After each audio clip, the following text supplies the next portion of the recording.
안녕하세요, 라크입니다. 이번 영상에서는 처음 회사에 적응할 때 효과적인 3가지 도구에 대해 알아보겠습니다. 힘들게 입사한 다음 막상 일을 하려고 해도 내 일은 뭔지 모르겠고 선배들 일 서포트하느라 바쁘죠. 중요하지 않은 일만 처리하는데 하루가 지나가는 느낌.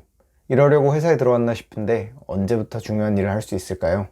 드라마 미생에서 장글에는 이러한 상황을 젖바둑에 비교합니다. 바둑에서 젖바둑이라는 게 있습니다. 하수가 고수를 상대할 때 4점, 8점을 먼저 두고 시작하죠. 하지만 사회에서는 하수, 즉 신입사원을 상대로 고수가 젖바둑을 둡니다. 고수가 이미 4점, 8점, 아니 셀 수 없을 만큼 많은 백도를 깐 곳에 들어가는 것이죠. 그런데 더 무서운 건 하수인 흑돌의 규칙은 바뀌지 않는다는 것입니다. 덤을 남겨야 합니다. 신입사원이란 것은 경험이 없는 상황에서 무언가를 더 남겨야 하는 상황이 아닙니까? 이러한 어려운 상황에서 그냥 받은 일만 하다 보면 일의 의미를 찾지 못하고 성장하는 느낌을 잃어버릴 겁니다. 이 상황을 바꾸는 데 도움이 되는 3가지 도구에 대해 지금 바로 알아보겠습니다. 첫 번째, 조직도. 조직의 목표를 안내하는 지도. 먼저 바둑판 전체, 즉 큰 그림을 봅시다. 신입 시기에 자주 하는 실수가 업무를 받자마자 빨리 처리하려고 하는 것입니다. 회사라는 조직은 거대한 목표를 성취하기 위해 기관, 부서, 팀 단위로 조직을 구성하고 각각의 역할을 수행할 수 있는 구성원을 배치합니다. 나라는 개인도 이 맥락에서 입사한 거죠. 따라서 내가 하고 있는 일이 회사 전체 방향에 어떤 영향을 미치는지 파악하지 못한다면 일을 빨리 하더라도 큰 의미가 없습니다. 우리 회사라는 큰 배가 어디로 향하는지 알아보는데 가장 쉬운 방법은 조직도라는 지도를 활용하는 것입니다. 조직도를 보면 회사의 구조가 한눈에 들어오고 내가 속한 팀이 전체 조직에서 어떤 역할을 하는지 이해할 수 있습니다. 추가로 각 팀의 규모 및 구성 인원, 주요 협업 부서를 파악하면 우리 팀이 어떻게 협업하는지 알 수 있고 전체 조직의 목표 성과도 유추할 수 있습니다.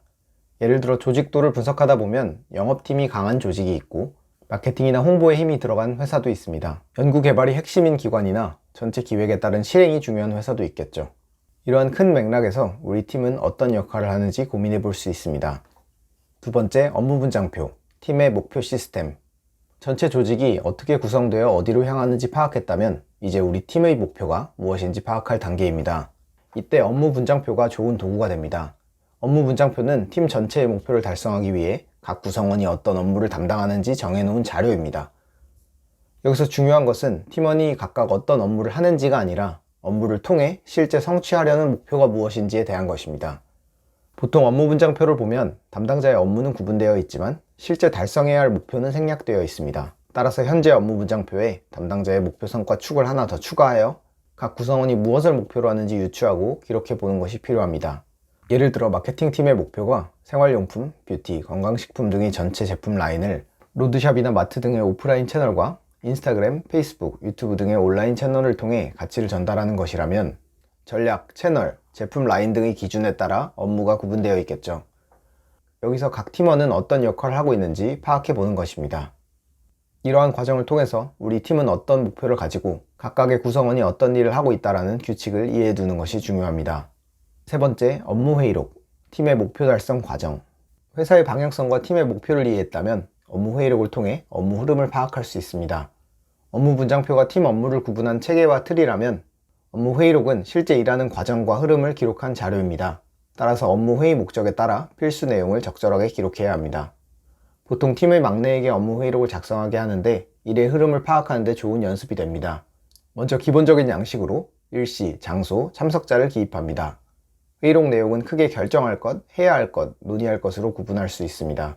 마케팅 채널 확대에 대한 회의를 예로 들어보면 어떤 채널이 필요한지에 대한 결정을 해야 하고 정해진 채널을 활용하기 위해 해야 할 일을 정해야 하며 할 일을 실행한 후 다음 회의에서 어떤 것을 논의할지 정리해야 합니다. 해야 할 일을 정할 때는 참석자 중 누가, 언제, 어느 범위까지 할 것인지를 반드시 정해야 합니다. 예를 들어 우리 팀 A 대리님과 나, 홍보팀 B 과장님과 C 대리님이 2주 후까지 각각 마케팅 자료와 홍보 자료를 수립하여 다음 미팅에 참여할 것으로 기록해 볼 수 있겠죠. 이 내용을 회의록에 꼭 담아야 업무 흐름에 대한 공식적인 기록으로 활용할 수 있습니다. 요즘에는 공식적인 업무 회의록을 작성하지 않는 경우도 많지만 업무를 파악하기 위해서는 자신만의 업무 기록법을 찾아야 합니다. 이렇게 회의록을 목적과 양식에 맞게 작성하다 보면 일의 흐름을 이해할 수 있습니다. 3가지 도구를 활용하면 회사에 빠르게 적응할 수 있습니다. 먼저 조직도라는 지도를 사용해서 우리 회사는 어떤 방향으로 나아가는지, 우리 팀은 어떤 역할을 하는지 한번 확인해 보세요. 선배들이 아는 큰 그림을 여러분도 이해할 수 있습니다. 두 번째로 업무 분장표라는 체계를 분석해보면 전체 팀이 달성할 목표와 각 구성원이 할 일을 이해할 수 있습니다. 이를 통해 지금 내가 이 일을 왜 하는지 알 수 있을 겁니다. 마지막으로 업무 회의록을 작성하며 일의 흐름을 파악해보세요. 회의 내용에는 결정할 사안, 해야 할 일, 논의사항을 구분하고 누가, 언제, 어디까지 할지를 정하다 보면 이를 해결할 방법이 보이게 될 겁니다. 이번 영상도 도움이 되셨다면 좋아요, 구독, 알림 설정으로 응원 부탁드립니다. 감사합니다.